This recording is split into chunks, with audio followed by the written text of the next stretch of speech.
radio contact.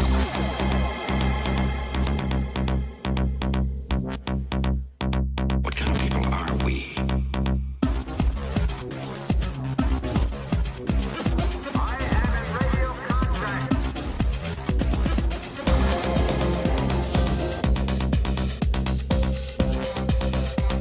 What kind of people are we? Attention crew, this is your Captain Caliban speaking. This is a supplemental episode of Enterprising Individuals, where we bring you news and tidbits from the world of Trek, also interviews with special guests, and a few little surprises along the way. And one of those surprises on today's show is a very special interview with an actor who has appeared on Star Trek The Next Generation, the Voyager pilot, and all 7 seasons of Star Trek Deep Space Nine. As bartender and entrepreneur Quark, Armin Shimerman joins us on the show today, so stick around for our interview with him. Also, at the end of the show, we'll give you a little preview of what you can expect to hear on the show next week. But first, let's get started with a little news. Well, guess whose birthday it is? William Shatner is 86 years young as of March 22nd. Happy birthday. And one of his presents is a new project. It was announced recently that the former Star Trek actor will star in the independent romantic comedy Senior Moment. Shatner will play a retired Top Gun Navy pilot who tested aircraft for NASA. After speeding around town in his convertible hot rod, he gets caught in a major crackdown to get dangerous senior drivers off the road, resulting in his car being impounded and his license revoked. And then, presumably, romance will get involved in some way. Shatner is, of course, known for appearing in the original Star Trek TV series as Captain Kirk, as well as 7 Star Trek movies. He also won 2 Emmys for his role as Denny Crane in the series Boston Legal. And I can kind of see this. It seems that that's what Kirk might be up to if he retired and he was put out to pasture in Riverside or wherever. You know, him tearing up the streets in his souped-up hovercraft. He's getting in trouble with public safety. He's solving mysteries. As a matter of fact, I just came up with an amazing pitch for CBS All Access, and I'm going to have to delete this segment, so forget you heard anything. That information is not on file. Yeah, so congrats, Mr. Shatner, on your new project. Here's to many more years of success. And remember, Bill, it's always good advice. Beware Romulans bearing gifts. And moving from the captain of the Enterprise A to the captain of the Enterprise D, Patrick Stewart recently released a statement saying that he's used medical marijuana daily for the last 2 years to alleviate the symptoms of his arthritis. The 76-year-old actor, who was recently presented with an Empire Legend Award, spoke out about his illness in a statement of support for a new initiative by Oxford University to explore the benefits of cannabis-based medicines. Says Stewart, quote, 2 years ago in Los Angeles, I was examined by a doctor and given a note which gave me legal permission to purchase, from a registered outlet, cannabis-based products, which I was advised might help the orthoarthritis in both my hands, he said. Quote, this, it would seem, is a genetically based condition. My mother had badly distorted and painful hands, end quote. Stewart uses an ointment, a cannabis spray, and edibles, and says that he is now able to make a fist with his hands, which he was unable to do before. Well, this is great news, and we wish him continued good health. But I have to say, it goes a long way to explaining his Instagram feed, with shots of him in a lobster costume, him swimming in a ball pit, and just endless shots of him eating pizza. So, you do you, Sir Patrick, and we say, make it dro. Well, let's get to our interview this week. I was extremely fortunate recently to get a chance to speak with Armin Shimerman, who played Quark on Star Trek Deep Space Nine, but has also been a mainstay in film, television, and on the stage for the last 40 years. Some of his other memorable roles include Pascal on Beauty and the Beast, Principal Snyder on Buffy the Vampire Slayer, and Judge Brian Hooper on Boston Legal, where he appeared alongside Star Trek alums William Shatner and Renee Auberjonois, his DS9 co-star. He's also done extensive voiceover work in cartoons and video games, originating the role of General Scar on Bill and Mandy, appearing as Dr. Nefarious in the Ratchet & Clank game series and the feature film, and he's the voice of the sinister Andrew Ryan in the BioShock series of games. Armin, who is an accomplished stage actor and educator, is appearing currently in the Guthrie Theater's production of King Lear as the Fool, and he graciously took some time off his busy performance and writing schedule to talk with me about his time on Deep Space Nine, getting his start in the business, the different skills he uses as an actor in varied media, and being from New Jersey. Here's our talk. I don't sound like Quark because I don't have my teeth in. Right, exactly. I am on the phone with Armin Shimerman, star of Stage and Screen. Armin, welcome to the show. Thank you. Glad to be here. Most people would probably recognize you as Quark from Deep Space Nine or Principal Snyder on Buffy the Vampire Slayer, but they may not know that you got your start in theater and you've been on the stage for your whole career. Yes, I started out as a staged actor in Shakespeare at the Globe Theater in San Diego, and I've always thought of myself as a theater performer foremost. And when you moved to the stage, did you think that you were leaving the theater behind, or did you know you'd come back someday? I always knew I'd come back someday. That's a very good question. TV, I like to say about TV, I was seduced by the dark side of the Force, Sure. and had a very nice career in TV for decades. And as I've gotten older, I wanted to return to the thing that excited me about acting at the beginning. Yeah, and you grew up on the East Coast, and you moved to the West Coast, and then I guess you had to move back to the East Coast for theater, and then you moved back to the West Coast again for TV. Yes, and now I'm in the middle of the country where I'm very happy to be. Yeah, you're at the Guthrie Theater right now. You are appearing as the Fool in King Lear. This isn't your first show at the Guthrie, is it? No, this is my fourth show at the Guthrie, although my last show was 34 years ago. Oh, boy. And it was at the Old Theater. It's a great experience. The Guthrie is perhaps the premier theater in the United States. There's nothing like it anywhere else in the country. So to grace the boards here in Minneapolis is a treat and an honor. Yeah, and you're working with Joseph Hodge, who's the somewhat newly minted executive director at the Guthrie there. He's directing Lear, right? Yes, and he's been very kind.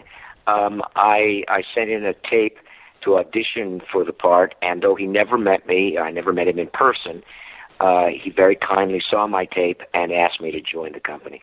Oh, that's really great. In addition to being an actor, you're a teacher and instructor as well, and you instruct actors in the language and the process of Shakespeare. Can you talk about that? Sure. I got my degree from UCLA in English, and over the course of time, I've become a student of Elizabethan rhetoric, and that's what I teach my students. Most people look at Shakespeare and they go, "Oh, it's old language." The truth is, it's not old language; it's modern language. Old language sounds a little like this. When that opera with his shorter suta de zuch de march, that's Old English or Middle English. What people don't understand when they read Shakespeare is not so much the words. The words are pretty familiar. It's how Shakespeare put the words together, and that is the study of classical rhetoric.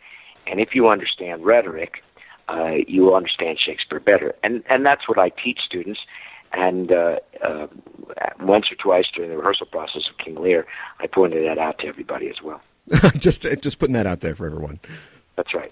People often talk about the language and terms that are used on Star Trek shows as technobabble, but trying to read or perform Shakespeare in its dense language or poetic language can bring a lot of similar problems in terms of understanding and communicating the text, I'm sure.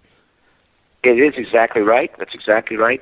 And in fact, it's no coincidence that most of the actors who played lead parts on Star Trek were all classical actors, actors with background in Shakespeare, because our ability to handle language was needed because of the technobabble that we had to speak on Star Trek, although my character, Quark, had very little of that. Yeah. What, in your opinion, is the first and most important key in interpreting and presenting the language of a Shakespearean or a contemporary piece of that time? It is essential to know, first of all, what the words mean, even the little words. For instance, the Anglo-Saxon word from, I can say to you that I'm from New Jersey, and that connotes one thing. But from really in Shakespeare means it's a divorce. So as if to say that I'll never go back to New Jersey again. I am from New Jersey. Okay, and sure. There's a slight difference. Yeah. And if you don't understand even the small words, then you're not going to understand what he's saying. How does the audience get it? I mean, they're sitting in an audience. We don't expect them to have the classical or rhetorical background that the actors do. Right. Well, that's up to the actor to translate what they know and to say it in a certain way so that the audience gets it. And really, the performances where the language is clear is because the actor and the director, and hopefully the dramaturge, have all collaborated together to make the language as clear as possible. And I believe in our production of King Lear, you'll get a lot of that. Great. Being familiar with Shakespeare, I mean, he wrote in both verse and blank verse, poetry and verse. Do you think that there's one of his plays that you've encountered that is sort of the most difficult to sort of unspool as far as that technique goes? No, they're all equally difficult. I will say that the plays get a little bit more complicated as he gets older. Okay. When we get to the end of the cycle, when we get to The Tempest, Pericles, Winter's Tale, Lear also at the end, because he's like a musician. He's learned his scales, and we get that in Comedy of Errors in the early plays in Romeo and Juliet. but he begins to syncopate as he gets older. He begins to compress language. He begins to make language more plastic and do more things, which makes it more difficult for a 21st century audience to understand. Sure. Yeah, he's building his powers kind of as he goes and develops as an artist. That's right. As in any profession, as you do it longer, you become more expert at it, and you make challenges with the work you're doing, and that's what Shakespeare does with his writing as well. Yeah, as we mentioned previously, many people would know you from your TV work, from DS9 to Buffy to Boston Legal, many other roles. I'd like to know, how is it different preparing for a role on television as opposed to on stage? What differing techniques do you use, or what similar ones? Well, for one thing, one of the great differences between television and theater is in television, you get the script, you make your choices at home, you don't know what the other actors are going to do, you don't know what the director is going to do. You come in onto the set with your choices, and you hope that they align with what the director and the other actors want to do. In the rehearsal process for theater, you get a month, and you learn what the other people are going to do. You assimilate their choices with your choices, and when opening night comes around, you've made an assimilation, and it's a collaborative effort. In TV, it's collaborative, but not that collaborative. You get about 20 minutes as opposed to a month. You get 20 minutes to learn everything I've just said, and to make very quick choices on the spur of the moment sort of things, and you hope that they're the right choices for that particular scene, for that particular episode.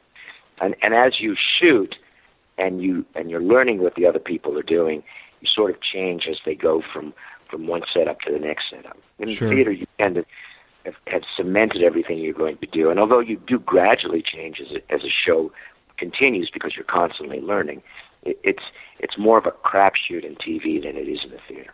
Yeah. With your long experience, do you feel like you've been able to, when you get a script for TV, that you're able to sort of anticipate what somebody's going to want, or how much of what you sort of plan or think of at home survives to actual shooting day? I would say about 50%. I make my choices, and then I'm prepared to be surprised when I come to the set. You may think, well, an actor's got to do it this way, and then you find out they're not going to do it that way. Right. Yeah. And that's all right too. You know, that's what happens in real life. You go into a meeting thinking you want certain things, and then you find out everybody else wants something else. And it's the same with a director. The director may think, well, to tell the whole story, because mostly actors see it from their point of view. Yeah. The director sees it from the whole point of view, and to tell that story, a director may want a different choice. A costume designer may have a different choice. You may think of yourself as a leading man, and then you come in and they put you in rags.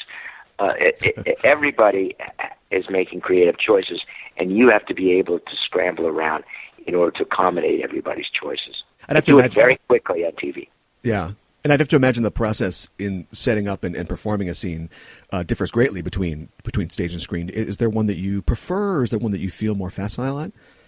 Well, yes, I prefer doing the stage because, as I just mentioned before, it's a sculpturing sort of exercise.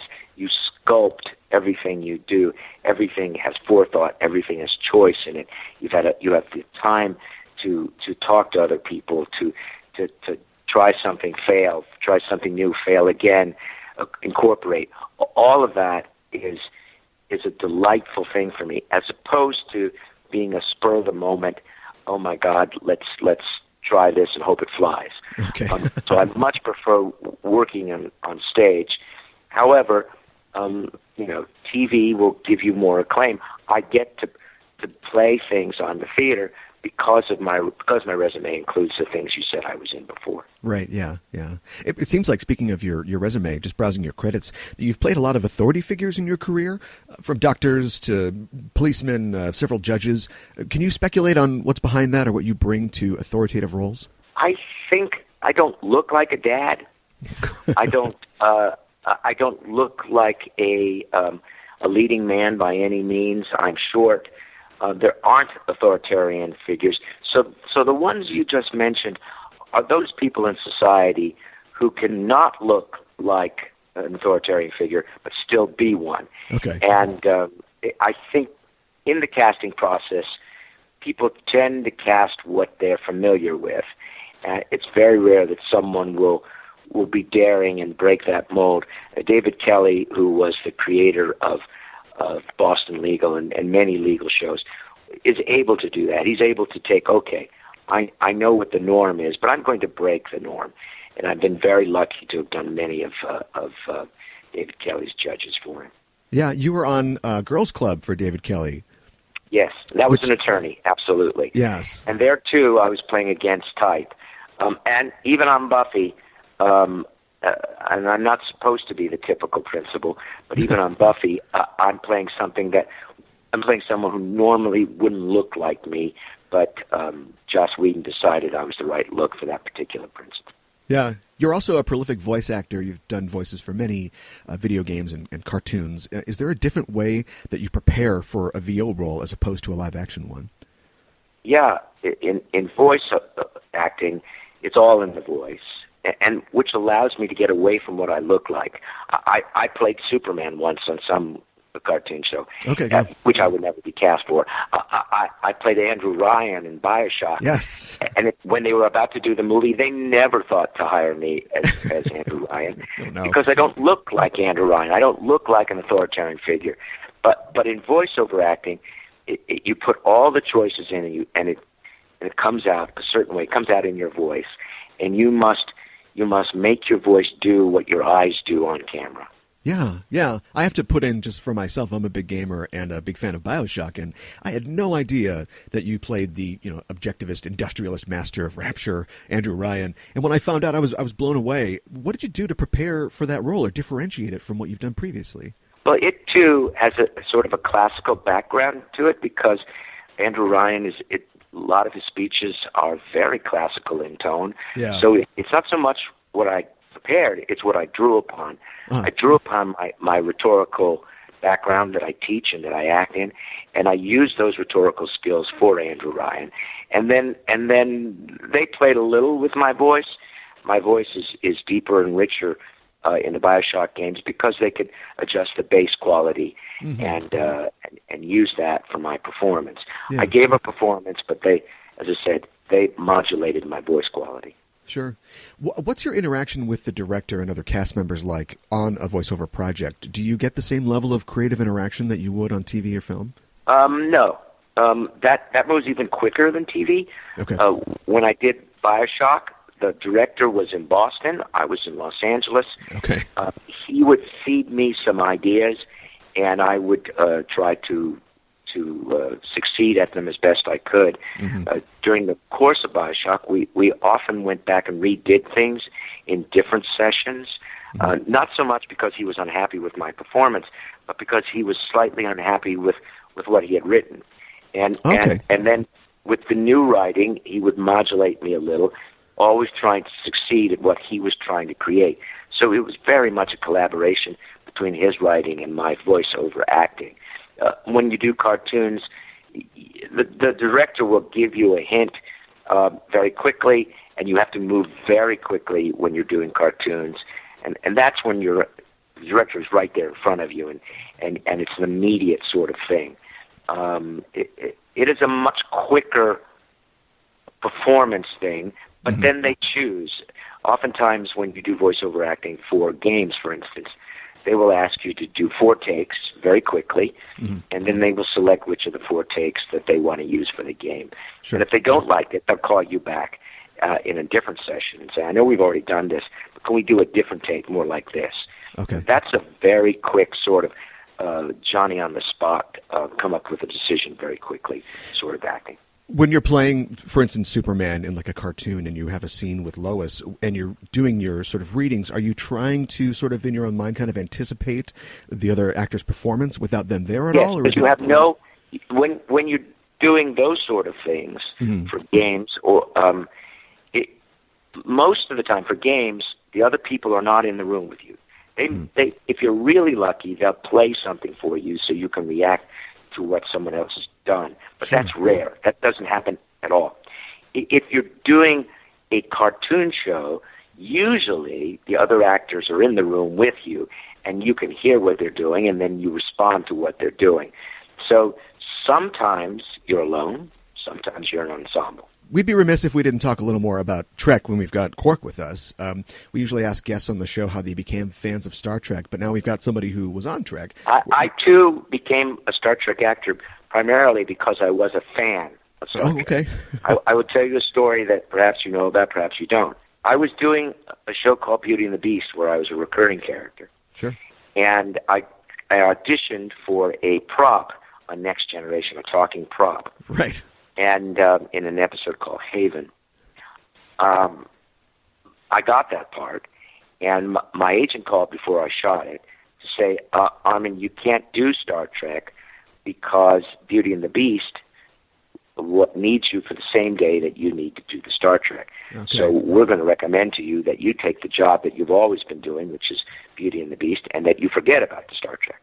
But I was a huge Star Trek fan. And I argued with the agent and said, no, I really want to do the Star Trek. And they said, we recommend not to do that. And we had a fight over that. But I won. I am the client.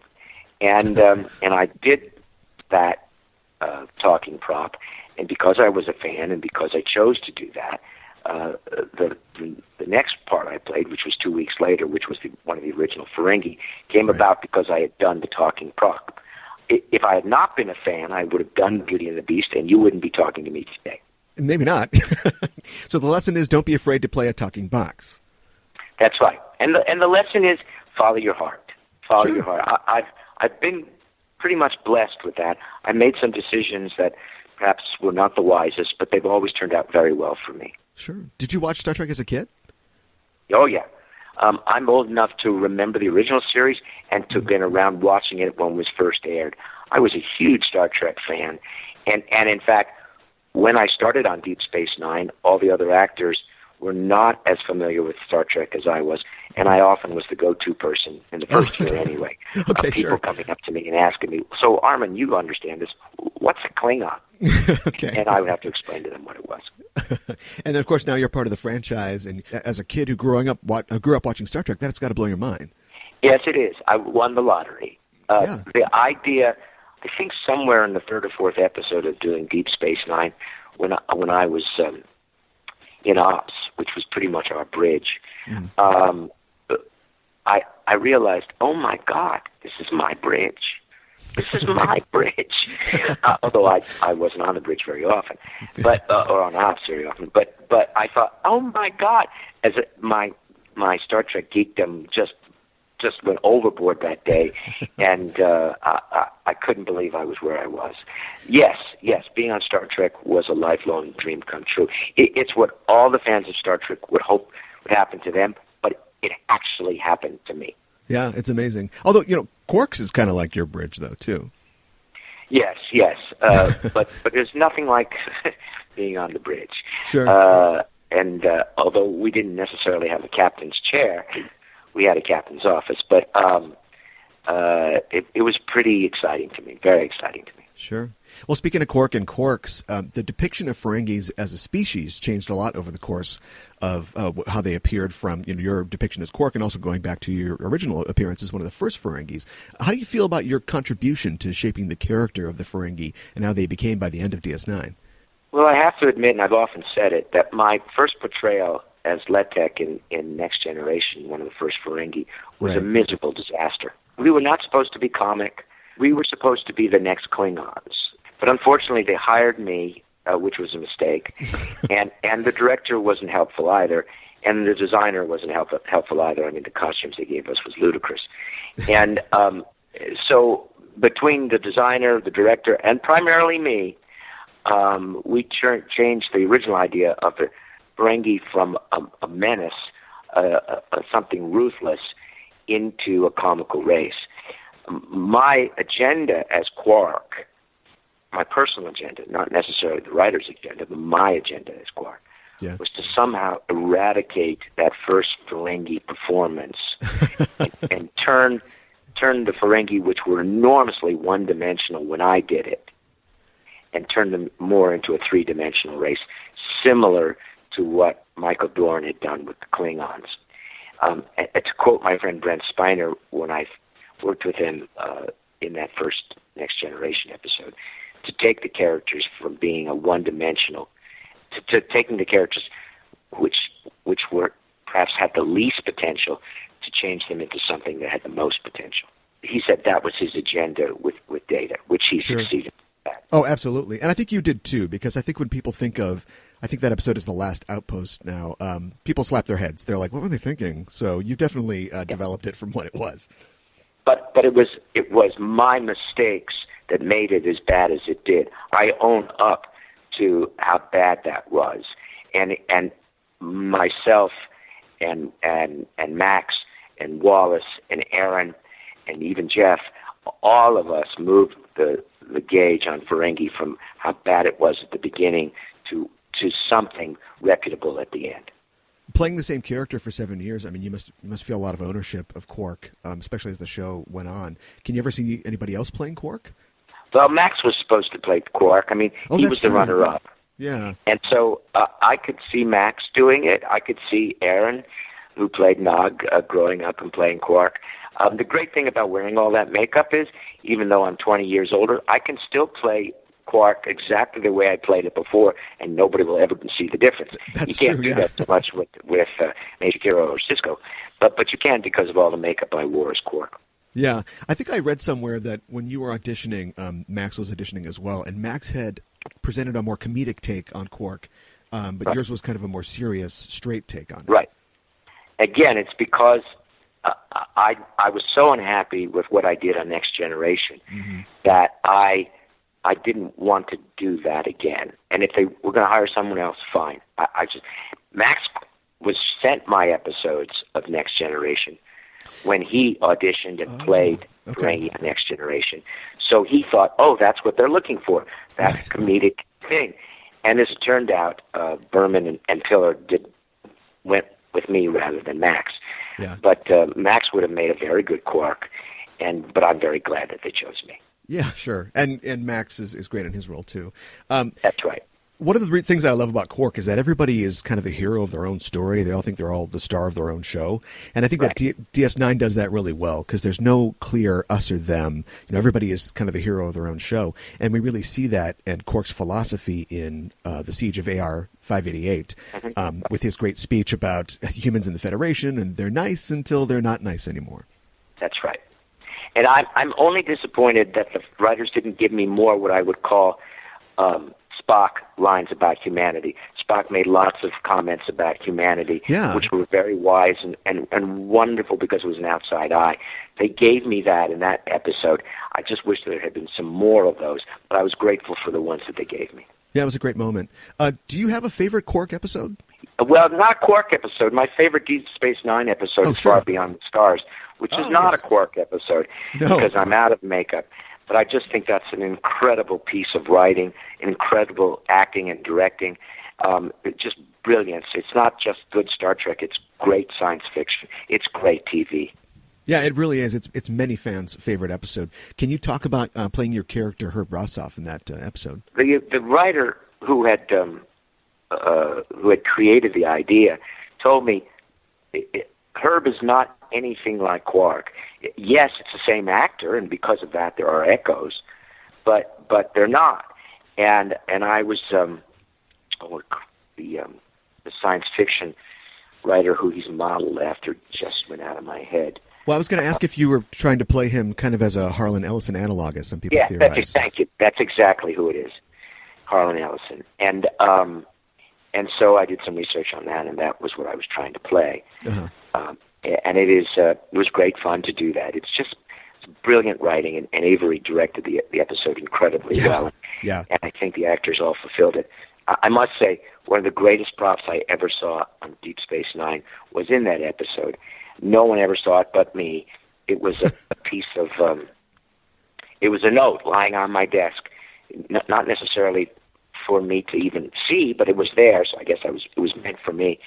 But the note on the desk said, "Dear Herb, your idea of a teenage girl playing a vampire slayer will never work. Forget about it. And it was just a note on the desk. The camera would never see it. The audience would never see it. It was just left there for me, and I howled when I saw it. A lot of athletes will train with weights so that when they actually go to competition, they feel sort of lighter or they're prepared.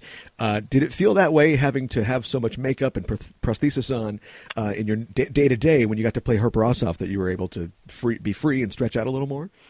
Yes, absolutely. And some of the crew, even though that was in, I believe, our 6th season, some of the crew had difficulties, although they knew me very well without the makeup. They had difficulties working with me without the makeup. I remember a prop guy, Pat, saying to me, I can't look at you like this. And yet, I'd seen him at lots of parties. He saw me before I got into makeup, after I got out of makeup. But I will say this about the Ferengi, and I've never heard this done anywhere else on TV. Because all of us knew how difficult it was to keep that energy up, encased in rubber for 16 hours, and that was our day, pretty much 16 hours.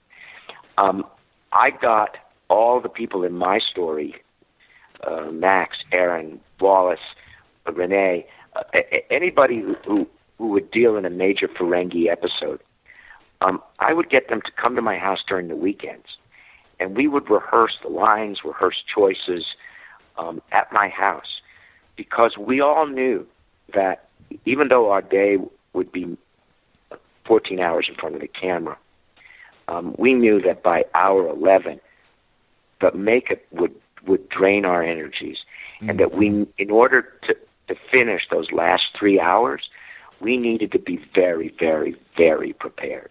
Right. And so we would get together and we would rehearse amongst ourselves so that we did know what the other people were going to bring to their choices, and so that we could almost do it by rote when we got in front of the camera. And so, although we didn't necessarily lift weights, we rehearsed more than what is normal on a TV set. And that's a great example of you bringing your background and your dedication in theater to TV. I wanted to say, just for my own self, I think probably my favorite Quark episode is The Ascent, which is the one where you and Rene Aubergenois are on the mountain. That must have been fun to film. It was, although the irony of ironies is the episode is about one of many things, but one of them is of each one of us trying to get this blanket from the other because we're cold. Yeah. But the truth of the matter is we were in the sun. It was very hot. And we would think, isn't it his time to carry the blanket? Right. I don't want the blanket. Let him have the blanket, which is one of the great ironies of that episode. But it was sheer delight. Renee and I are still very, very close friends. By that time, we were enormously close friends. And it was sheer delight to spend all that time with Renee in an episode about the two of us and about our relationship. Sure. Our relationship grew tangentially, exponentially, as we got to know each other better. And we hit it off almost immediately, although we had worked together prior to Deep Space Nine, but just slightly. We had done a play together where we had no scenes together. We knew each other, but we hadn't really worked together. The opportunity to work that closely with Renee and to work on our relationship, which a lot of fans really appreciate, was great fun for both of us. I wanted to mention something else people might not know about you, is that you're an author as well. You wrote the DS9 pocketbook novel, 34th Merchant Prince series of books, which center around the Elizabethan mathematician and occultist John Dee. Why'd you decide to write about John Dee? Michael, who was my co-writer on the first one, Merchant Prince, introduced me to John Dee, and I knew nothing about him at the time. I think we had that conversation, I'm going to take a guess here, about 15 years ago. And for the past 15 years, I have been investigating John Dee. I've done a lot of research on John Dee. My novels are a combination of Quark and John Dee. They're mostly Quark, and that's what the publishers really wanted. And so that's what we wrote about. But I have written a fourth book about John Dee, which is all John Dee and hopefully no Quark whatsoever. And in fact, I'm about to get that hopefully sold to a publisher. And in fact, all my time not rehearsing the play here in Minneapolis has been spent in my rewriting of this fourth novel, which the working title of Prospero's Intelligence. Okay. And that's what I've been doing with my free time here in Minneapolis. That's great. That's great. Have you always wanted to be a writer? Yes. And in fact, when the other actors wanted to be directors on Deep Space Nine, I only really wanted to write for Deep Space Nine, but they never gave me that opportunity.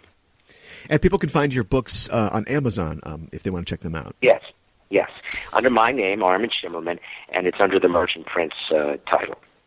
That's great. Well, as we wrap up here, I wanted to mention that you were involved with the Deep Space Nine documentary, What We Left Behind. Can you talk about your experience with that documentary? Well, it was great fun because Ira, who was the chief writer on our show after Michael Piller, got us all together to talk about our experiences, which we did. He did that individually. We've met as a group once or twice, primarily to promote the documentary.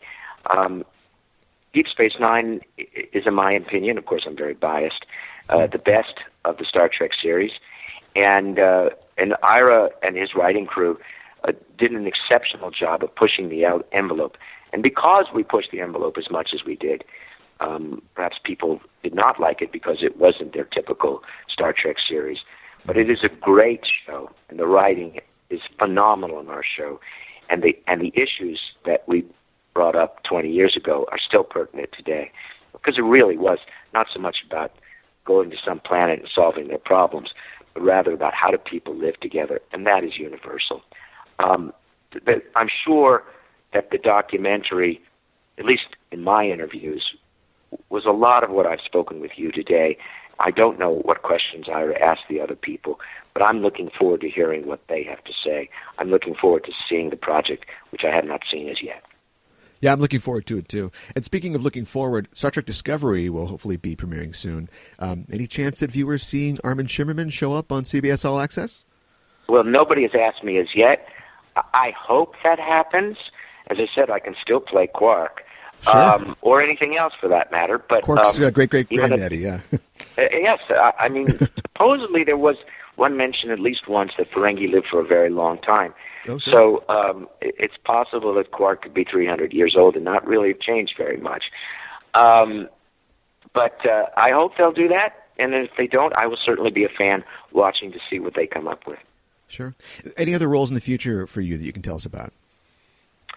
No, nothing right now. I just recently, and it's already aired, I did an episode of Timeless, which was a lovely character. Yes. A man named Rittenhouse, and that was great fun to do. Before we go, can we talk about your work with Antaeus Theater? Oh, thank you. Yes, that's the theater, for people who don't know. That's Yes. the theater that I am the associate artistic director at. It is a classical theater. Right now we've just moved into new digs. We have 2 new theaters. We produce plays, of course. We also have an academy where I teach Shakespeare and other people teach. We have an outreach program where we work with kids who are in trouble with the law, a program ironically started by Liz Berman, Rick Berman's wife, who is a phenomenal educator and a phenomenal writer herself. We have a writer's program as well. But we've moved into a new theater this week, in fact, and we're opening soon with a production of Cat on a Hot Tin Roof with Harry Groner, who was the mayor in Buffy, will be the lead as Big Daddy. That sounds great. Well, thanks so much for talking with me today. If people want to hear more about Antaeus Theater or what you've got coming up on stage or screen, they can go to www.antaeus.org. And where can people find you online? They can't. I have a Twitter account, which I think is Shimerman Armin. I believe that's my Twitter handle, and you can find me there, where I talk about things that are happening in my life or political things.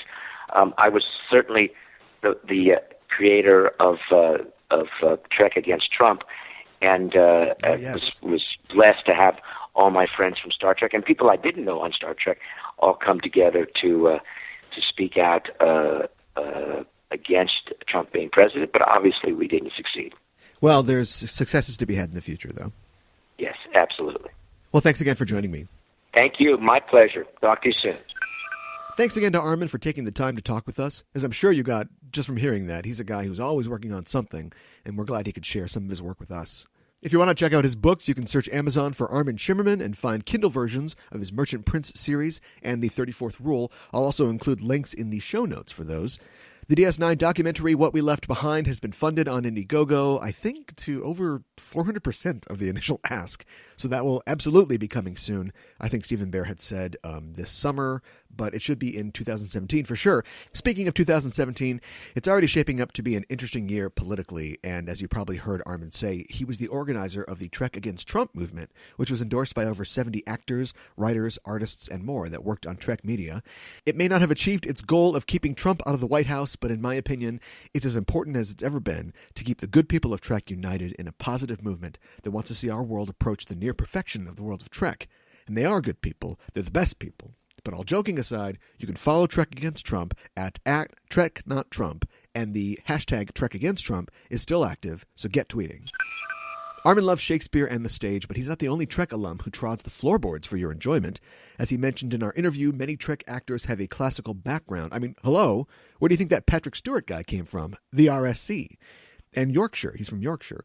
René Auberjonois was one of the founding members of the American Conservatory Theater in San Francisco, which is mind-blowing. And if you look around, you might find some of your favorite Trek stars appearing at theaters in your area. Michael Dorn, Mr. Worf of The Next Generation, is currently starring as Antony in Shakespeare's Antony and Cleopatra, one of my favorite Shakespeare plays, at the Orlando Shakespearean Theater in Orlando, Florida.